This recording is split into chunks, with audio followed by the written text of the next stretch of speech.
This is episode number 43 of the Feed Me, Fuel Me podcast with our special guest, Mike Kinkel. Welcome to the Feed Me, Fuel Me podcast. My name is Jeff Thornton, alongside my co-host, Michael Anders. Each week, we bring you an inspiring person or message related to our three pillars of success: manifestation, business, fitness, and nutrition. Our intent is to enrich, educate, and empower our audience to take action, control, and accountability for their decisions. Thank you for allowing us to join you on your journey. Now let's get started. We would like to thank our sponsor, XD Fitness. XD is the leading company in Kevlar-based fitness equipment. XD has revolutionized the industry with their fitness equipment, including medicine balls, kettlebells, sandbags, and lifting accessories, such as lifting belts, jump ropes, and wrist wraps, all made of DuPont Kevlar.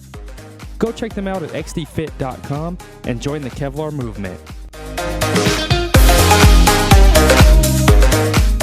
Hey, what's going on, guys? Welcome to episode 43 of the Feed Me, Fuel Me podcast. Mike Anders here with my co-host, Jeff Thornton. Hey. And today we have the owner of Custom Controls of Arizona, Mike Kinkel. What's up, brother? How are you? Hi, Mike. Hi, Jeff. Hey, Mike. Nice to see you, man. It's been a while, dude. It has been a while. You have a very interesting story to tell, and your journey to where you are now as an entrepreneur is extremely interesting and has been personally and professionally impactful for me at the gym. Since you joined, you were looking for a 5 a.m. class that we just so happened to have, and it wasn't too far and away from where you were going originally. Mm-hmm. And back then, 5 a.m.s weren't packed like they are now. Yeah, I can't believe that. And I can remember, the gym's been through a couple of phases since you've been a member, and yeah, along the way, you've kind of lent that Six Sigma lean process perspective to some of the systems and processes that I have as a business. Yeah, and kind of mentored me with some of your expertise and experience to make things more efficient and make the member experience that much better. So, I appreciate that, and I want to thank you for that perspective. You're totally welcome, yeah. But for everybody who doesn't know who you are, where you come from, and what you do, go ahead and shed some light on that for our listeners, man. So I'm the owner of Custom Controls of Arizona. I build custom electrical industrial control panels, which sounds complicated, but it's not. Small business, 30th Street and Thomas, 12 to 14 employees, nice. Depending on the season or how much work we're getting at the time. But it's, 14 years. Started a business out of my garage a long time ago. Yeah. Went through many of the same phases, lots of phases. I mean, if you're not changing and improving and growing, then what are you doing? You're pretending to be in business. Right. Which sometimes I feel like I'm pretending to, depending on where I'm at. But so that's Custom Controls. Okay. Mm-hmm. And so you come from a family of entrepreneurs? Because, what we're starting to take notice of on the show, the entrepreneurial journey, the argument as to whether how entrepreneurs are seems to be in line with leaders. Mm-hmm. Are leaders made, or are they born? Ooh. And it's an interesting question to ask in the context of entrepreneurship. Are you born wired that way, or is it something that you pick up and then you dive into later on? But you come from a family of entrepreneurs, so I mean, I guess I would argue that you were born and made at the same time. Yeah, I mean, I would say I definitely can speak from my experience. That's a good one. Yeah, every kid is so different. Mm-hmm. Every kid put in the right situation or given certain opportunities. You guys are all reading the failing Forward book that I think John recommended was awesome. Yeah. I've been reading that to my boys. Okay. But yeah, that's a great example of what is the right formula, the mixture. But I can definitely speak from my perspective. So yeah, my history, my dad owns and operates his own company for the last 38 years. He has been in the Valley that long. He's native to the Valley. I'm native to the Valley. A lot of our entrepreneurship, I would say, came from our lineage even, which is kind of starts with Gettle air conditioning in the 40s. There was when Arizona was forming as a state and all these people were moving, it was this huge growth. There was a lot of my family moving out here, and the Gettle brothers were part of that. I can't think of all their names, but Uncle Al Gettle was a part of that business. My great-grandpa, John Gettle, was a big influence on my dad's life in mentorship, leadership, just made a big impression on my dad. My grandpa, which was my dad's dad, was also in the sheet metal industry, working for Gettle Brothers, working for other companies during that time. So, my dad had an opportunity. He went to a trade school, learned how to bend sheet metal, and decided to open his own business, a sheet metal company called United Metal Products. And I was, his example. He started his company with, it was him and my uncle, and they started out of our backyard. And I'm talking, my parents were married young. They had 4 kids right away. He started his business right before I was born. Wow. Are And he tells you me the youngest? I'm the youngest of 4. Okay. Yeah. 4 kids in 5 or 6 years. Woo, Yeah, really? so Okay. we were talk about a little cocktail of stories I could tell you, but it was one of the greatest example is my dad's talking to us about the struggle that it went through. Not that it was bad, but saying that those were the hardest and the best times that, going from job to job. He tells me of this story where he had 0 money. I was going to be born, and praying for work, and a guy calls him up who they did some sheet metal work for and says, hey, do you guys paint? I have a painting job for you. And my dad says, yeah, we do. And goes out, gets paid. Yeah. He can pay the medical bill for me to be born.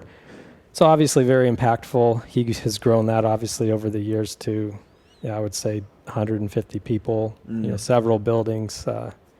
I'd say one of the most innovative HVAC manufacturing companies in the Valley, which, as you guys know, or maybe don't know, but HVAC is still air conditioning, cooling equipment. So not exactly your trendy companies, but Yeah. gets the job done. So, I mean, from a history standpoint, I guess what made me an entrepreneur are entrepreneurs. Are they born or are they made? I grew up in Arcadia. Do you guys know what that is? Yeah. Okay. Yeah. So Arcadia proper, which is right by Hopi, which is an upper class suburb. But again, with the values my dad had, I thought we were poor. How he raised us, we never got a dime from him. Everything he said, if you want anything, you go get it. He's Right. like, you want to make money, it's growing on the trees. There's grapefruit on these trees. There's money, and we go and complain, hey, Dad, I want this, I want that. He'd say, go make the money. Why don't you have that right now? Do you want that? You should go make it. And depending on the child, so I think that relates to, for me, that was a challenge. For me, that was an opportunity where I looked at it and I said, oh, he's right. I can go around and pick up people's grapefruit for $20, and then I can go get whatever I want to get. Right. And it just, from a very young age, he instilled in me a hard work ethic and opportunities, giving me opportunities to achieve whatever goal I wanted to set. And he never limited me on anything I wanted to do. So it really I couldn't do something. It was, well, why haven't you done what it takes to get what you want? Right. That's awesome. Right. And out of you and your siblings, are you all entrepreneurs or? Yes and no. My brother, he owns his own media company. Okay. Where he does a lot of social media work, content for realtors. I mean, he kind of does a lot of events, NAK Productions, and then my sister, I would say she's very entrepreneurial, but she works for my dad. Okay. But in a very close role, I would say she's got a lot of. I wish she was working for me. If she's listening to this, but yeah, she's amazing too. She's a lot like my dad in that she has that entrepreneurial spirit. Sure. But yeah, I would say that my dad did not spare us from struggle as kids, which was the best opportunity and gift he could give us to, be successful when by the time I was 8, 9 years old, he could have said, hey, we're going to go here. We're going to go on vacation. We're going to buy this. You want that? Let's do that. Oh, don't worry about that. You don't have to worry about anything. You're going to have millions of dollars. I honestly can say I have no idea if my dad makes any money or if he's a billionaire. Who knows? Right. And that was never important to him, and there was never a value set on success is not about money and resources. Success is about building a business culture, community of people that you can do amazing things with. So it's not about, to him, it's not about, I got to make X amount of money and this and that, and we're going to cut this corner, we're going to, get these people out, and it's all about the end goal. His goal is, how do I help grow a healthy company that I can create a culture of people who can live their lives. He has a gal who works for him that's been with him 38 years, and she'll started working for him, will retire working for him. And that to me is success. Success is in your ability to provide a culture that you create. It's your culture, but one that people believe in what you're doing. They understand why you do, what you do, and the greatest honor is people committing their careers or portion of their careers to partnering with you to make amazing things. Right. And the product of that culture is your success, and it's money. Yeah. So you got millions in the bank or nothing in the bank isn't as important as the process and the why and that. No, I say that knowing that there might be people listening that are like, come on, when I first started business, I was worried about money. I mean, there is a base level of comfortable success that you need to be at so you can start thinking that way. Sure. Starting your own business and doing whatever it takes, painting a house, and taking whatever opportunity comes. You have to do that to make ends meet, and you make huge sacrifices. But I don't want to get off track. When so let's back up. When I started my business, it was very similar. I took that example, and I didn't have fear of failure. I knew I could do it. I had an opportunity. My dad did something similar. I guess I could back up a little bit more. So back to the hard work ethic. I started working when I was a small kid, mowing lawns. I took my dad's example of, if you want money to make it, and I just went to town. So, I had, when I was 12, I had 4 lawns. I was probably making a couple $100 a week, $250 in the summer. So, in winter I would mow grass once every 3 to 4 weeks. So between grass and fixing things around people's houses, I was pulling some pretty good cash. And I bought my first car when I was 13. Wow. I love fixing things. Yeah. So it was a complete wreck, but I tried to restore as best I could, to get the girls or whatever. Only got one girl, and I think she stopped me to take a picture because of how funny it looked. It had no floors. But my dad didn't say, "Hey, you idiot, that you'll never get that running." He's like, "Go for it, blow your money on." I don't know why he let me do it. I pushed the car home without a floor, so I just walked it home. It had no engine, and I put the engine in a wheelbarrow and wheeled it home when I was 13. Wow. I mean, what parent lets you do that? What kind of car was it? It was like a 63 Volkswagen convertible. Okay. So it was all rusted out. It was a wreck.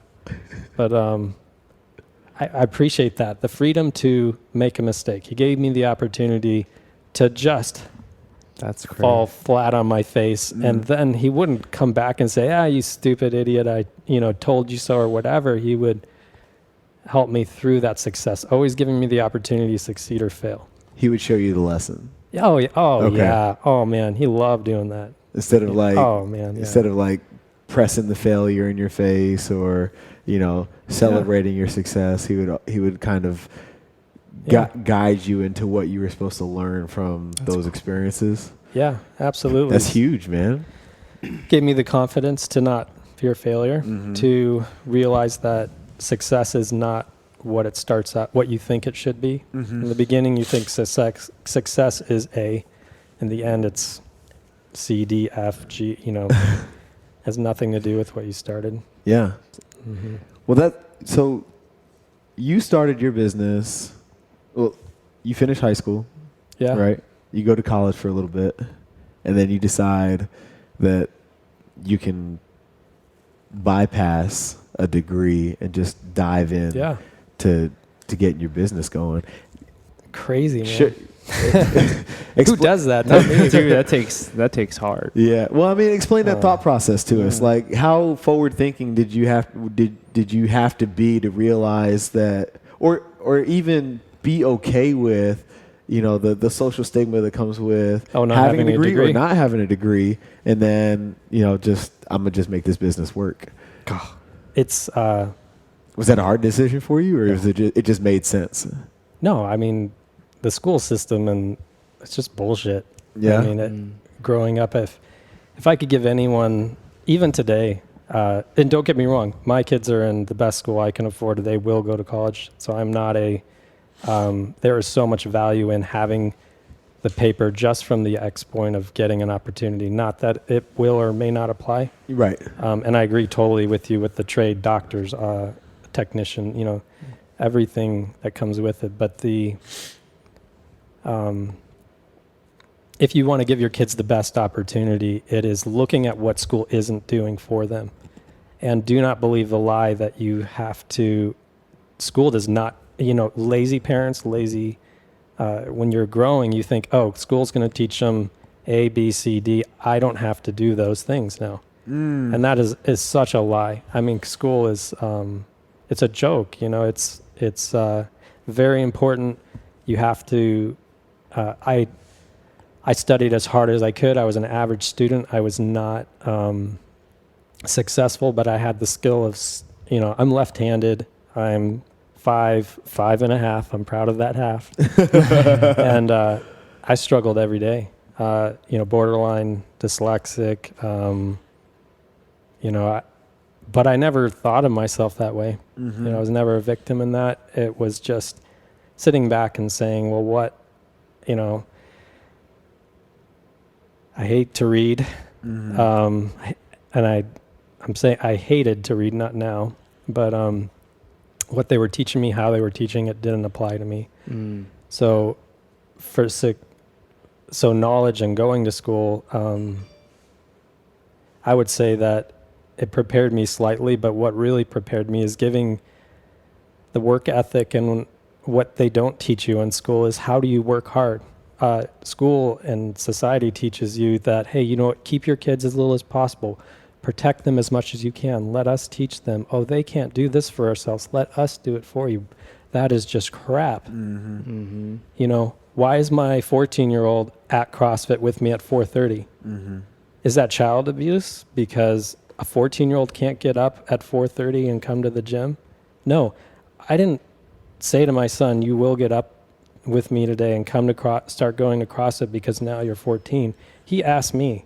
Mm. And he asked me because for his whole life, I've been giving him opportunities and showing him that if he works hard at anything he wants to, he's going to get results. Right.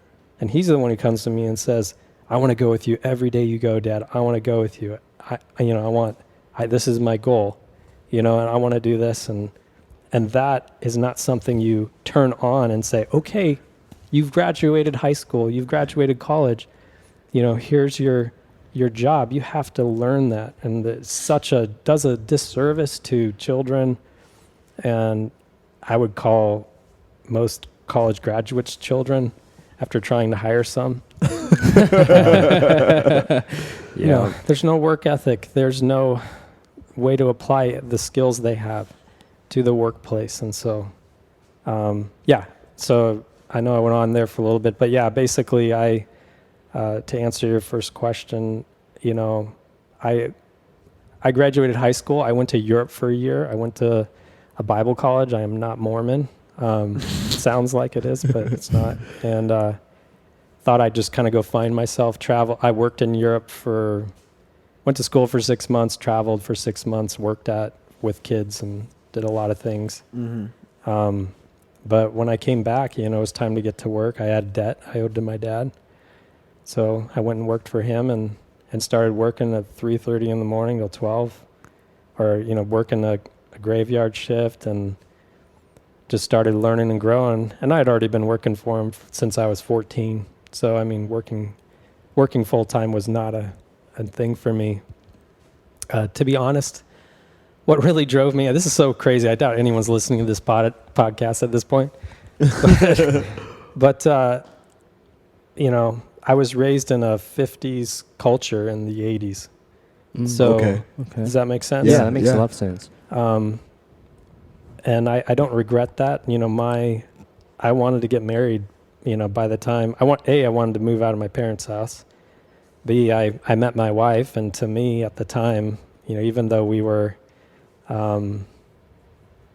totally way too young to get married, we were dating for 8 months and then engaged for 8 months. And then we've been married for 18 years. Nice. Right now. Yeah. Congratulations on that. Thank you. But point in saying that is, you want to have a boy grow up quick, have him get married. And that responsibility of marriage, supporting a family, we were both working, and, my wife, to this day, she is an entrepreneur. She has her own business too.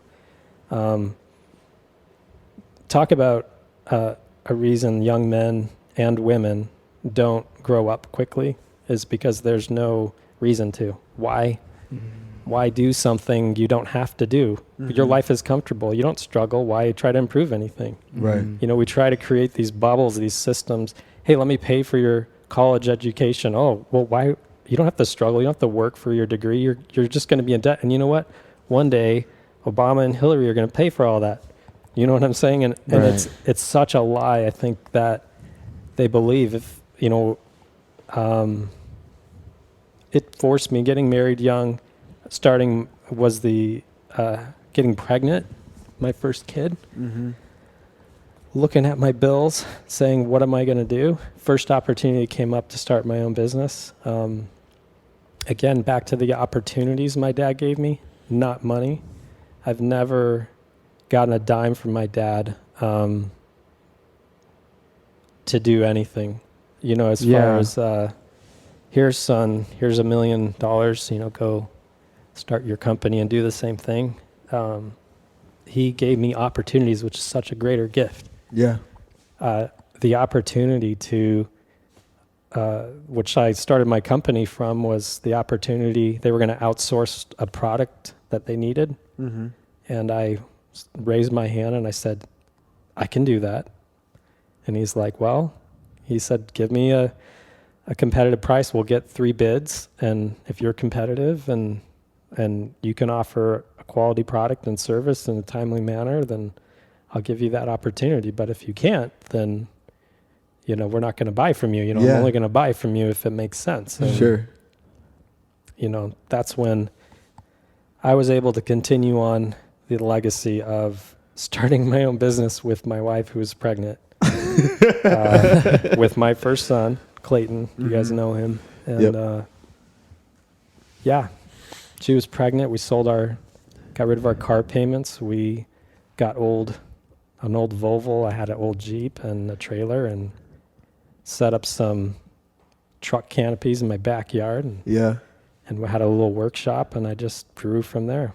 Wow. Yeah. So you just relied on your past experience of just building stuff, tinkering, and just knew that you could do it. Yeah, and That's I impressive. I have a little more experience. Obviously, my dad has a manufacturing company, so from a child, I worked through every department.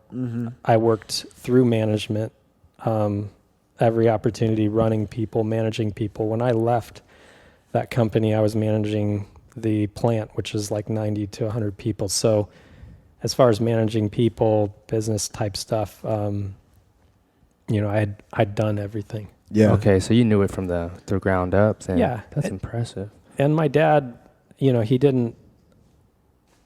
brought me to business meetings. Yeah. When I was 12 and 13, he said, you know, hey, I'm going to California. I'm going to do this. We'll got a couple of meetings to go to, and then we'll go to the beach. Yeah. And ride bikes or something. So just go and be quiet and listen. That's so cool. That's awesome. Because I see that now with Clayton in the gym, right? And how excited he is, not to be at the gym, right, but to be with Dad. Yeah, it's cool. And it's really interesting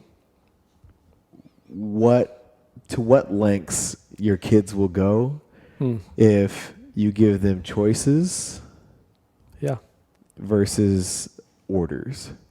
You know, I think there's definitely a certain period of time, you know, as a young father now with a 9-month-old, you know, there's definitely a period of time, you know, up to a certain age where, you know, your kid will do what you tell them to do. Absolutely, you know, with no ifs, ands, or buts. But, you know, they get to a point where you have to start letting them test and stretch themselves. And, you know, I can only imagine that when they hit that age, whenever that is, they're mature enough.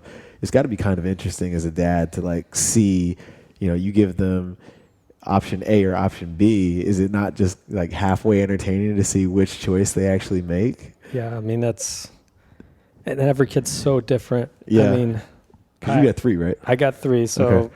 Clayton's 14. Kyle, who's a girl, is 11, and then Scout, my youngest boy, is 8. Mm-hmm. So every kid's so different. You got some of your kids will be like, man, you just, you know, you're like easy to communicate, goes smoothly, and they're so unique and all their own people. And they change so often that you have a hard time just understanding what they're going through, and to be able to give them good options. Yeah. You know, stepping back and letting them choose. I'm really proud of my son for, I mean, it makes me so proud that he wanted to do that. Yeah. And I would never have forced him to. I don't know where that came from, if I got a formula, but it's a mixture of his personality and like being able to get him around other men is really important for me, because as a dad, they get to be teenagers. They don't listen to you. Yeah. It's just blah music in their ears. And to have them like have a coach like you where they'll listen like, oh, Mike, he's great. You know, he, you know, is teaching me this and he's swearing at me. I like that. You know? I love that. You know, it's perfect because he transitioning from being a child to a young man. Yeah. Is getting treated like a man. Sure. Right? Sure. Wake up at 4:30.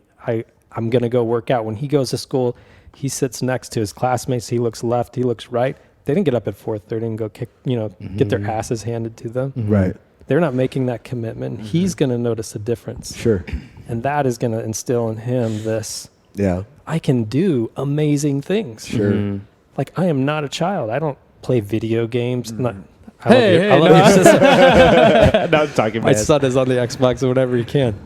And I need to play with them more probably, but you know, that's I can do things. That's super cool because, you know, after my dad left the military and, you know, we were, you know, riding finishing out my mom's military career, you know, that was his big thing, especially for me and my big brother. As a parent, you know, or a spouse even, sometimes you're just too close to the situation, you know, for any guidance to really be imparted. Yeah. And, you know, I think it's big of you as a dad to be aware enough to accept that. Yeah. And then create an environment where whatever life lesson you're trying to give to Clayton, you can outsource that with quality male role models that you trust and respect. Absolutely. You know, yeah. and you know that's something that my dad did for me at a young age. He did the same thing, just that California trip you were just describing with you and your dad. You know, he's like, I'm going to this meeting. Do you want to come? All right, cool. Well, these are the rules, and then we'll go get ice cream afterwards. Boom. Ice cream, hook, line, sinker, done. Exactly. You know, good. And there's something about that when you're 14 and the world is so huge and you're standing around a group of, you know, grown men who are, you know, talking shop and cussing and, you know, just doing quote unquote man things. And then all of a sudden you feel grown too. Right. And it just kind of expedites that maturation process and also leaves them open to learn things that you don't necessarily have to teach because they're not going to perceive that lesson from you the way that you want it to. Exactly. I love that. I love him being around, you know, Cody, John, all those guys. I mean, it's just it's an amazing gift that I have to be able to put him into that part of the, you know, PHX. It's just it's a great thing. Not to mention, it'll probably lock him in for a lifetime membership. But I mean, you know, if if it you know gives him that lifestyle of you know where physical activity is also an important pillar of his life. You know, if it has that effect as well, you know, awesome. You're winning on all levels. And that's what you know, just to go back to like kind of segue to a little bit of company culture, my company culture, and you know your culture at the gym is it's different. It is family oriented. It is a place that I can bring. I, as a dad, have a need to. I can put my kid in that situation and want him to be there. That's a culture of people who a real healthy culture. I think back in the day, you know, you'd take your boys to church, you would have men's groups, you would have outings with guys. The society has changed so much where our culture misses that. If we're looking at our kids like you're just growing while I work really hard and both mom and dad are working and you're, you know, you just keep being a kid and here's the iPad and be quiet. Right. It's such a travesty to see that. And I struggle with not being that dad. I don't want to be that way, but it's such a rare opportunity to be able to train up the next generation. And it kind of grows into, you know, part of that is, you know, I'd say one of my gifts has been being an entrepreneur. Like, what are your skills? You don't have an education. How do you even get this far? What makes you different? My life is all about different. I've told you this, Mike, like, you know, if everyone says run this way, I'm like up on a hill around a corner and people are looking at me like, what are you doing over there? Like, you even see me in the gym. It comes out. I just can't help it. It's like, why is he facing backwards and in the corner and he should be over here? Or, you know, no, you can't cheat the workout by doing this, even though it's creative. You can't do that. that's part of who I am. And I think in business, the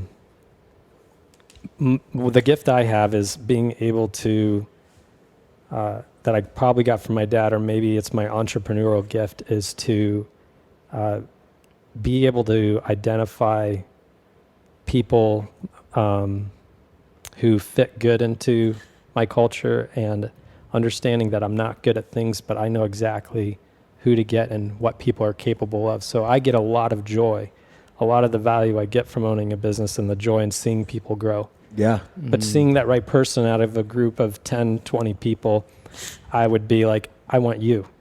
And I can see it in kids, my friends' kids, or people. I'm like, maybe I manipulate people, but I say, hey, when are you going to come work for me when they're 14 and 15? Yeah. And then I've taken guys that were, not all of them stay, some of them do, but I can see the personalities that are going to go far. Yeah. And I see people who have potential, and I love giving them opportunities to grow and to see them, and then supporting them and letting go of control, saying, hey, you do that, do this. Okay, do that, but do it a little different, but keep going. You're doing so good, Sure. And then rewarding them when they do that, and that part of the process I get a lot of joy from. So am I a master entrepreneur? And I do have vision. I think I have the ability to find the right people, get them in the right place, and give them the freedom to just grow. Yeah. And flexibility. Business can be, I came from a very rigid, disciplined business background. I try to create a culture in my company that is flexible within certain roles. Yeah. If a guy's busting his ass and he's working all this overtime and he wants to work from home, you work from home, do what you got to do. I try to create a culture that kind of provides that, makes that possible. Yeah. So I don't know. I don't know if you want to redirect me. No, I like that. But like, as a business owner, when you find those sort of key people that you see those quality traits in, how do you, I understand you give them that freedom, how do you sort of guide them towards their strengths and let them sort of give them enough rope to hang themselves to where they can mess up, but then also still benefit the company at the same time, but continue to grow? Because I think it's hard to where a lot of people, when you go through a company, they may not know their strengths or in whatever craft it may be, and they put, I feel like some managers put people in their weaknesses, and they don't continue to develop, and they just keep on giving them this work that they're never going to be super successful at. So how do you lead? How do you lead that? Yeah. That is tough. The easiest thing to do is pass off something and then say sink or swim, and then fire them when they sink. That would be like level 1 leadership. And I struggle with that one. Yeah. I struggle with that one because you're doing so much. How do you possibly support? Give them the opportunity, and then the tools and the support to be successful and not allow you to fail. So, I would say it's really tough, because if it deals with money, time and resources, then there has to be a check and balance where you have to measure. And I think this was from a podcast, but I am thinking of it now. You have to measure something to be able to improve it. Yeah. So Matt Corey. Yeah, was it Matt? All right, Matt, remembering stuff. See, I listen to this stuff. You guys think it. But yeah, you have to set up a standard and say, here's your goal, and you have to have it done by this timeline. If they reach that first opportunity, I guess that's the thing. I give them small opportunities, and if they're successful, they grow. If they're not, then we take a step back. Oh, okay. So it would be the mitigated risk management would be, here's the risk I'm willing to take and give you the opportunity. And the people that are continually successful, then if they mess up one thing, it's not a big deal. Right.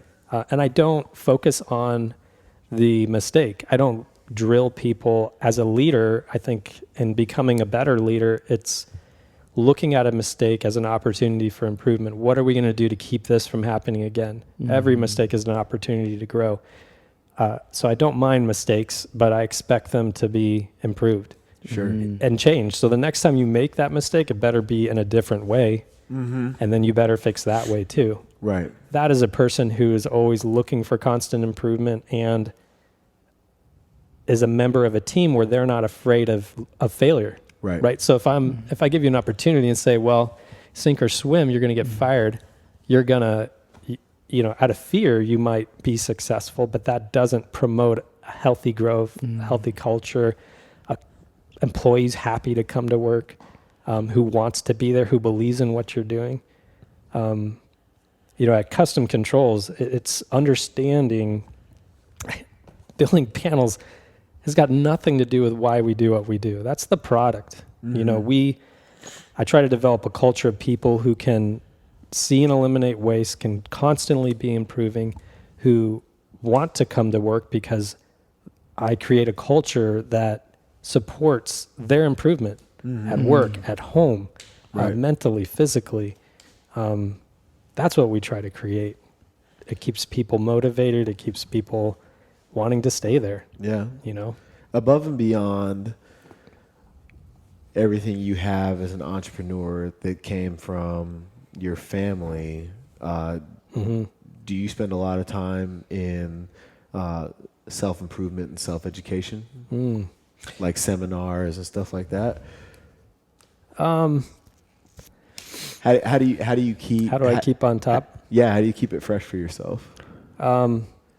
I'd definitely say there's phases in life that you're probably going to come up to where, you have young kids and you get a lot of kids and then there's very little time. But I would say, coming out of where I have the time to start working on that more.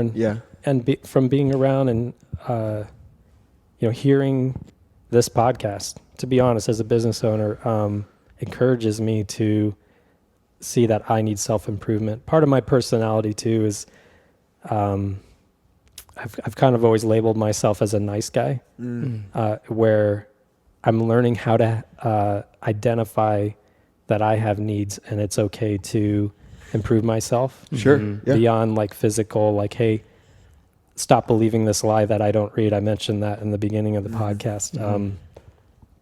I'm a fine reader, but it's an excuse that I'm living under, thinking, well, I don't read well, so I'm not going to read. And it's the same excuse, identifying areas in my own life of that I can grow and that I can learn and read and do things. And it's necessary to be able to take my company to the next level. Sure. So what do? I basically read books, take in some pointers from, like Forrest, try to read a chapter before I allow myself to, read something at night, or watch a video or relax my brain at night from, John. I'm reading the Failing Forward book. I think that's pretty awesome. So challenging myself for that constant improvement. But to be honest, you got a business and 3 kids and you're running 2 business. My wife and I are both running our businesses. You're shot. Yeah. At the end of the day. So when I sit down at 8:30, 9 o'clock for the first time, and my wife is probably laughing because she's saying, you have it so easy. I have to do it. And she's right. She does more than I do, but it's tough. So let's touch on that. How is that dynamic? It's one thing to start a business and run it with your wife. Yeah. It's another to start a business and have a wife that works full time, or a partner that works full time. It's a whole nother deal to start a business and be married to somebody who has also started a business. So where most of us feel like we're on Entrepreneur Island and need like another network of entrepreneurs to bitch, moan, and complain to. What's it like when you come home and both of you are bitching about the entrepreneur life? Like, you should have my wife in there. You got to have her. How is that dynamic being 2 entrepreneurs that way? It's better than not being, because you come from a place of understanding where before, when I first started my business, my wife did my accounting. She's an accountant, so she did that for many years. My wife is awesome. She is, obviously I married her, but she's like your best friend. Yeah, absolutely. Yeah. But she can do amazing things, and just seeing her grow her business and trying and what she's capable of, like my vision for her is, I love encouraging her, but she's taken her business to from a small photography, photo shoots and family photo shoots, which everybody does, to her and her partner are doing, found such a niche market. I don't want to spoil it, but her company's Scout and Briar. Okay. They develop content for a lot of the different restaurants in the valley. I won't say who, but just doing really, really well. I mean, turning it into a legit, that's incredible, profitable business. Yeah. It's just amazing. And she gets to do what she loves, which I'm totally not envious of, but it's really cool. It's unique to find something, have an opportunity that you actually enjoy what you're doing. Sure. That's awesome. So that's cool. Outside of business, going still talking about your relationship, you guys started your marriage at such a young age. Yeah. How is that process, or the maturation process between now, from the beginning to where you are now, developed? Because I feel like people might be listening and think like, how did you schedule times to have your dates with one another, or even have times now in your relationship to where you guys have scheduled time for yourselves? Because it's like always business, kids, and then you get home. If my wife was here, I'm sure she'd answer. I made a lot. We, when I first started business, made a lot of sacrifices. It's easy not to do anything when you don't have money. Yeah. Yeah. So if you don't have choices, then you go on walks. We would ride bikes for dates. We'd splurge and get like a Blockbuster movie rental. I don't know if anyone knows what that is anymore.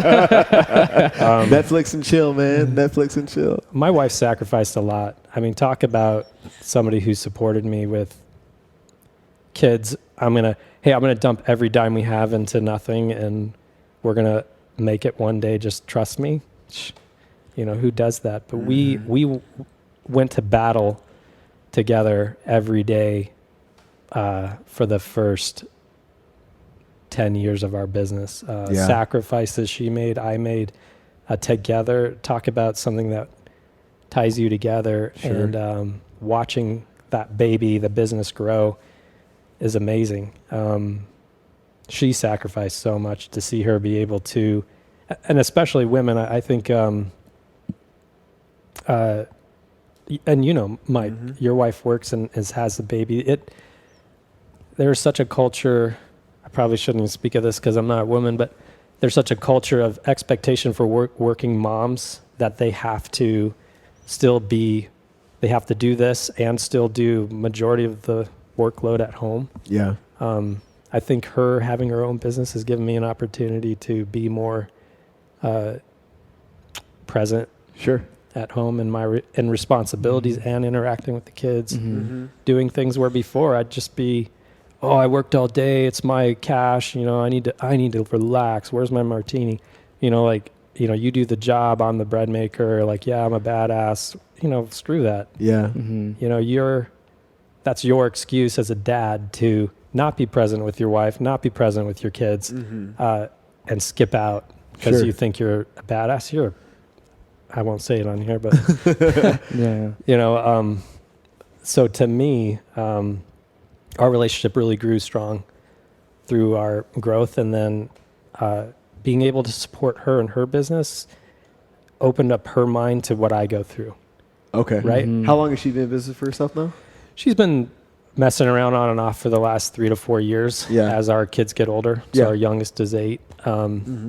I mean, realistically, that's what she could do, but she's seriously been doing it for probably a year and a half, where she's working basically full time. Yeah, nice. Yeah. Okay. Stuff. So that's still new. Yeah, for her. But 2 entrepreneurs. Yeah, I can say to her now, where before when we were, I have to work late, I have to do all these sacrifices, and she had a lot of resentment toward me Sure. in the beginning of our business. I mean, I go in at 4:30 every day, Right. and I would work till 4:30, 12-hour days because I had kids. I was leaving at 4:30. Yeah. And then I did a lot of damage in my marriage in the beginning to get started. Then, but now I would say she's more understanding. She can say to me, hey, we look at her schedules on Sunday. We go over our weeks. You know, she's got these events certain nights during the day. I'm like, okay, I'll take dinner. You do this. Yeah. She understands now when I say, hey, listen, I have to get this quote out. It means more to her. Yeah. So she gets that sacrifice. She knows it has to get done. And she's not like, what the hell? Why it's the third night this week. Right. You know, she has the opportunity to support me like I'm supporting her. Yeah. That's awesome. That's awesome. Yeah. Have you, with your wife, have you guys scheduled like standing days where you guys, you know, away from kids or everything else, where you two have you time or your time together, where it's dinner or movies or whatever? I do remember John saying that. Yeah. So that's what I'm leaning on. Yeah. So do I have scheduled dates? No. Okay. I would say we go out plenty. Sure. Yeah. So we don't, my wife is, you know, a lot of, you know, financially we're fine. So a lot of the money she makes, and she loves to travel. Yeah. She spends a lot, I wouldn't say that a lot, but she likes, you know, to use that time. She's really good about making time, saying, hey, listen, we're going to, you know, do this, we're going to do that. She gets a lot of joy from traveling. So Nice. Well, that's really interesting fortunate. that you say that, because, you know, I'm in a space with my business, and, you know, Tristan's only 9 months old, so he pretty much comes with us everywhere. Yeah. But with what Nicole does for work as an executive assistant, and, you know, having the gym and everything, you know, we have a standing Thursday 8 a.m. breakfast date. Oh, that's cool. Every Thursday morning. That's awesome. Come hell or high water, drop everything, we're going to breakfast. That's cool. And I don't know if that's necessarily because of the phase we're in life, business, and parenthood, but you know, the guidance that I've got from you, Matt, John, in particular, was, you know, if you want a successful marriage, never stop dating. Oh yeah, I mean that's huge. Is my marriage a success? Absolutely. I mean, I could show you my counseling bills, but no. Yeah, my wife is my best friend. We do have our time. Sure. Every stage is different. Between sports and things like that, I would say it's a goal I wish we could have, but we do enough with each other, with friends, you know, that I don't think either of us are lacking that. So I'm fortunate that in her business, she does a lot of things that I can go with her to. Sure. So we'll go hang out at her events and get some time to talk. But I think for us, it's more like in the evenings, we walk the dog together. Okay. You know, whether that's 15 minutes every night where it's just us, and we can leave our kids at home. Yeah. Because they're old enough, and say, hey, we're going to the grocery store. We're going out here. Yeah. You know, just sitting on the front porch and having a glass of wine on a Friday night is pretty awesome. Sure. Yeah. Hell yeah. You know, marriage takes commitment and a lot of work. You know, I feel that I've really been blessed in that my partnership with my wife has just been amazing. Having a best friend as your partner, and when I say partner, it's not just marriage. You know, it's life, it's living. If you really want to live, you got to go through struggle and hard times and great times. But having her there, I know that if I fail, if all the money, all the business, we have to move to the small house or live in a trailer, whatever, she's going to be there. Yeah. And that's not going to matter to her because she believes in me, and we'll do it again. We'll do it with something else. If I lose my business and I'm a stay-at-home dad, I'm totally fine with that. You know, like I don't fear that failure in business, because what is important in my life is got nothing to do with success and and the money. It has everything to do with relationship with my kids and my wife, and that first. I mean, if I were to go in order, my priorities in life would be like faith, family. Business is at the bottom. You got to make sacrifices, but when it comes tumbling down, I'm not falling.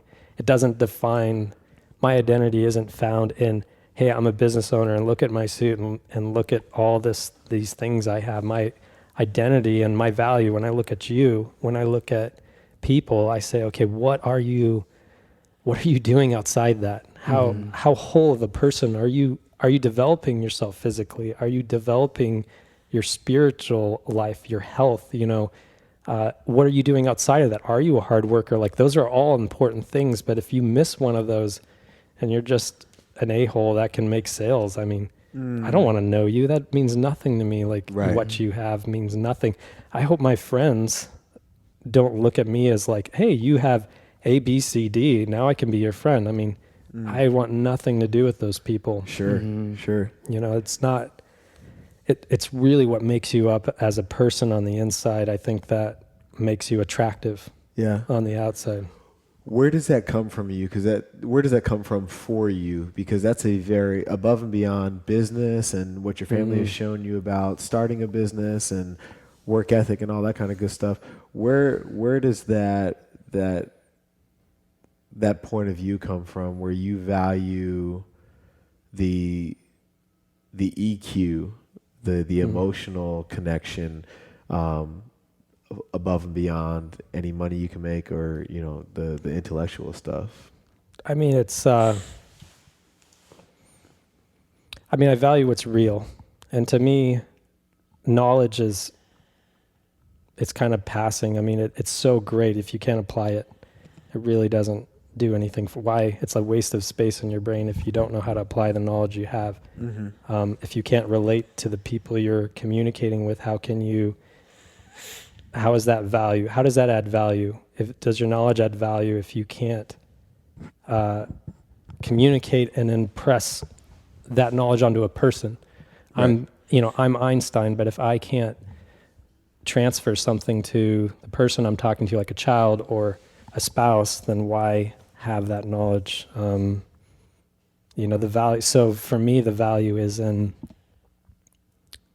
never about that. But you could be Einstein, and you could be this person that accomplishes and impacts people, and connects with people. That to me is beautiful. Sure. Right? Yeah. That's like, that would be the best thing in the world. But, I think I just lost my train of thought.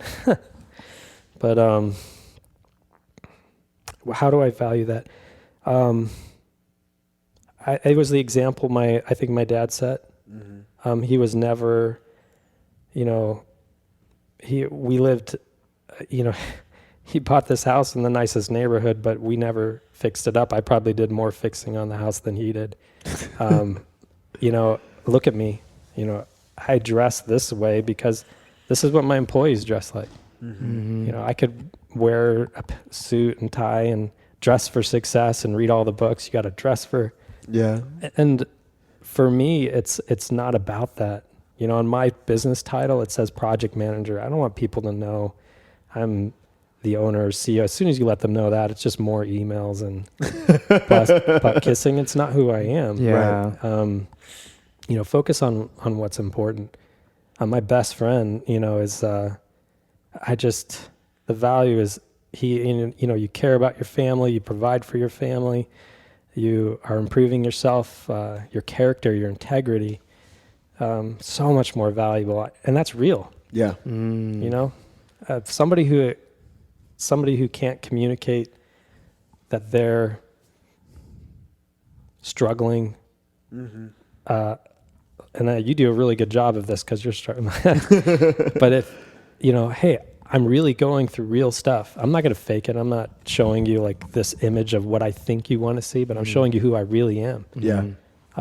It's so impactful to me. I think that's what draws a lot of people into the gym too. You're real, it's not perfect. Because the reality is, guys, we're all broken people. We all, I was telling Clayton this morning about it. You could be this bodybuilder, looks all good on the outside, but if you don't have it all, if you're not working on yourself spiritually and saying to people like, I'm struggling, I'm doing this, then I don't know. To me, that's where all the value's at. Sure. The transparency then. The authenticity.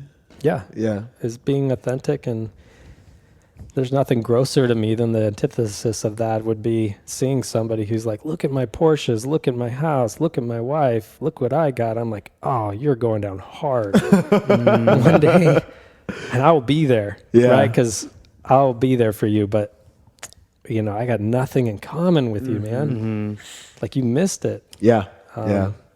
It's easy to, especially when you're on the way up. It's easy to fall in love with the Joneses and let that be your direct correlation to success when, something that, we're on a mission to drive home with this podcast is that, you need to take that step back and appreciate the journey and really understand how much you've grown as a person to accumulate all those things. And it's not all those things aren't a demonstration of your growth. Yeah. There are things that you've accumulated along the way because your growth has facilitated the accumulation. But, don't let that Porsche, that big house, or those big paychecks. Oh, those aren't definitive of the actual growth that you've accomplished. It can't be. It's such a lie. Using an example of a Porsche, I finally got my goal. I financed a Porsche.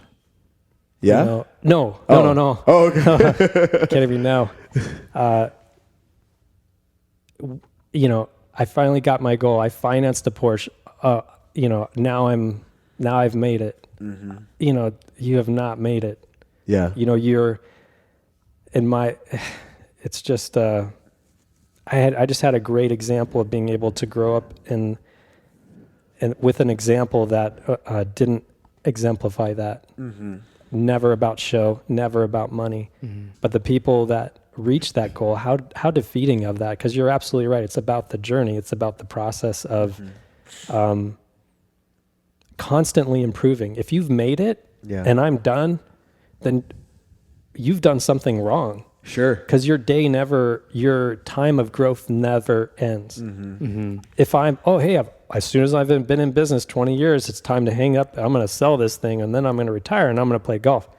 Oh my gosh, how pathetic is your life? Like, constantly grow, constantly improve. When I retire, I'm going to do A, B, C, D. Well, why can't you donate your time, give back, start doing things now? What can you do now, and how can you promote that? Use your culture and your business to give back together and use that as a tool. Like, what are you waiting for? Why are you putting these limits on your goals? Like, your goals should be a part of your process, but your process never ends. So by saying, hey, I'm going to get a Porsche, and then now I think I'm rich, or now I think I've had success. Success is every day realizing that you have more to go, and realizing that your journey is unique from everyone else's, not looking at him and you looking at the other guy and saying, gosh, if I only had that, if I only had this victim attitude. No, your journey is unique. It's special. You were made in this unique, special way to do stuff that's amazing, and you're only limited by yourself. Sure. And the team that's around you. Yeah.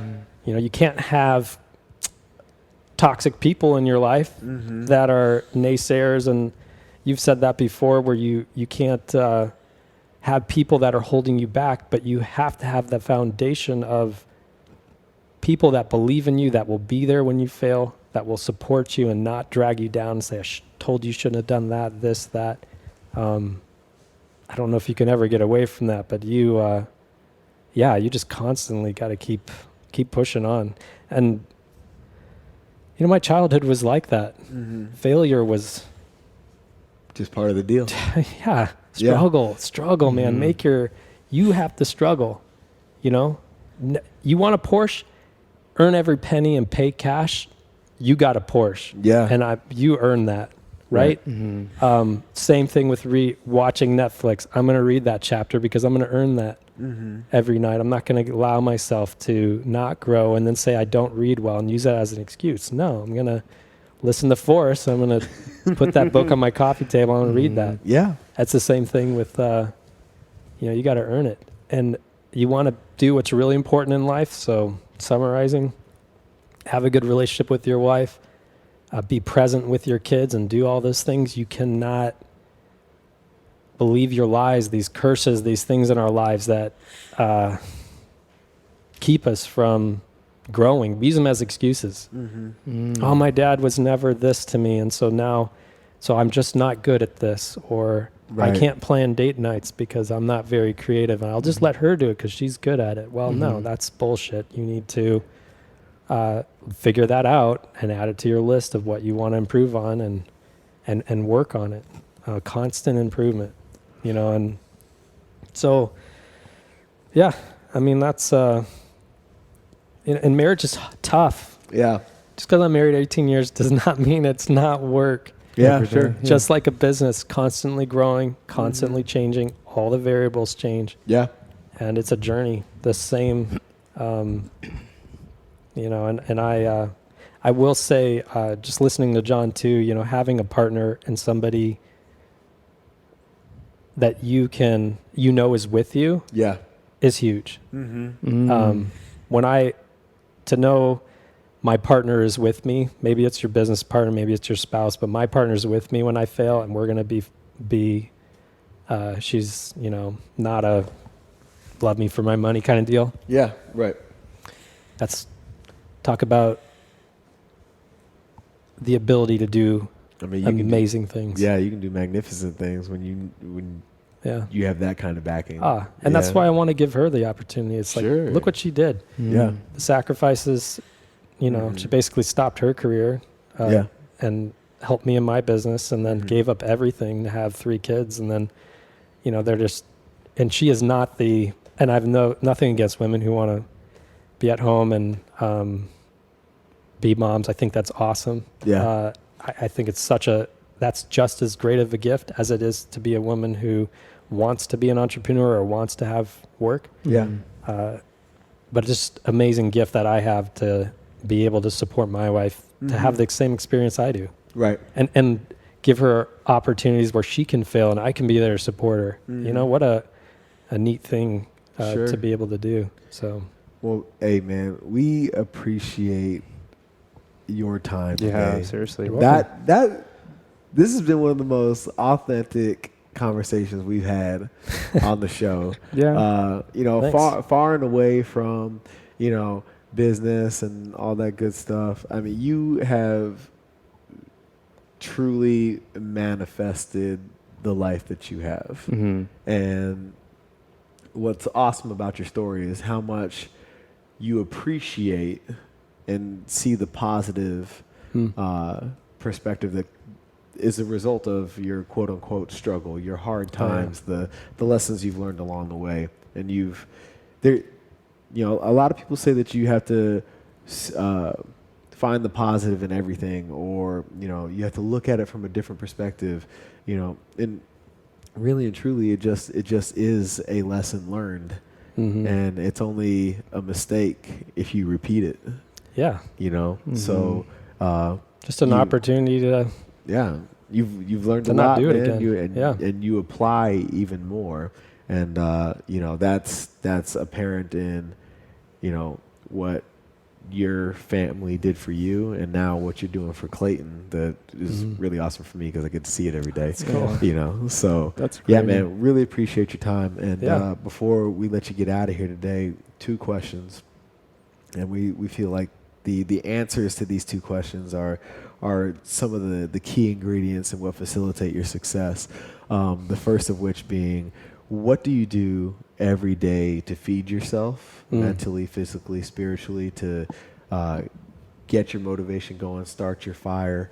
And then question number 2, the follow-up to that is, what do you do every day to fuel yourself and keep that motivation going into the wee hours of the night, into the next day? Oh man, I heard John answer this too. Waking up at 4:25 is hard. Feed me, fuel me. You guys, my faith, and I don't want to get preachy, but faith for me has been key. It's, the Bible's an old book, but it's so relevant. There's a verse that says there's nothing new under the sun, and we think that we are, groundbreakers, and we're going to do all the things for this world. It's been done, but the book is full of wisdom, and I start my day. I'm not crazy. I read the Bible on the crapper. What are you going to do? You only got 10 minutes to get to the gym. Mm-hmm. So feed me. I feed myself that way is key. Listening to podcasts, listening to audiobooks, applying, knowing that if I don't apply those concepts to my culture, that I'm not being a good leader. Mm-hmm. Being a good leader is really important to me in my personal life and at home. So feed me. I would say that taking time for myself has been really hard for me. So what do I do for myself? I'm learning how to, it sounds weird, but how to have needs, like beyond working out. Yeah. I use working out for a stress release. So, I've always done that my whole life. But I'm trying to identify things like to do for myself. So for me, this sounds stupid, but to feed me, and what do I do is I try to at least 3 times a week do something, take time for myself. Good for you, man. So it might be breakfast by myself. It might be washing my truck. Yeah. Sounds stupid, but something simple. Yeah. And then I'm working up to bigger things. And then, I don't know, did I answer all of them? Yeah, you did. So, and where can the community go to support you, your business, everything you have going? If I don't sell to the public, so I don't need you, community. Absolutely. If you want to learn more about my culture, our website is plastered with what we do. 2-second lean improvement, Scrum. We have videos on my site where my employees communicate that culture through our website. customcontrolsaz.com is the website. If you're interested in more, or even you own a business, or you just want to come down and see how we implement a lean culture, constant improvement, how we support our employees and their personal improvement, I'd be happy to give you a tour. That's awesome, man. Thanks for joining, Mike. And it's good seeing you, man. It's been a while. Good seeing you too, Jeff. Yeah. Thanks, Mike. Much appreciated, brother. And for those of you listening today, thank you so much for allowing us to be a part of your journey, because we are honored to have you as part of ours. And until next time, guys, feed me, fuel me. And that'll do it for today's episode with our special guest, Mike Kinkel. If you want to see everything that Mike has going on, please go to feedmefuelme.com and check out the full show notes. Also, be sure to connect with us on social media, including Facebook, Snapchat, Instagram, and Twitter at feedmefuelme. We would love to hear from each and every one of you. We're excited to announce the Feed Me Fuel Me Summit on July 10th, 2017 in Sedona, Arizona. Our keynote speaker will be Forrest Lustos. If you haven't had a chance to hear Forrest's story yet, be sure to listen to his episode number 19, Mastering the Superficial and Becoming Exceptional. It's guaranteed to fire you up and make you take action. We've released event details on the website and will continue to update them in the coming weeks. Be sure to go to feedmefuelme.com, click on the link 2017 Summit, purchase your ticket, and we'll see you there. If you found this episode inspiring in any way, please rate, comment, share, and subscribe so we can continue on this journey together. Also, be sure to share it with your friends and family on social media, including Facebook, Snapchat, Instagram, and Twitter, or any other social platforms that you use. We really appreciate you spending your time with us today and allowing us to join you on your journey. We would love to hear your feedback on this episode, as well as guests and topics for future episodes. To end this episode, we would love to leave you with a quote from an unknown source. Success isn't just what you accomplish in your life, it's about what you inspire others to do. Thank you again for joining us, and we will catch you on the next episode.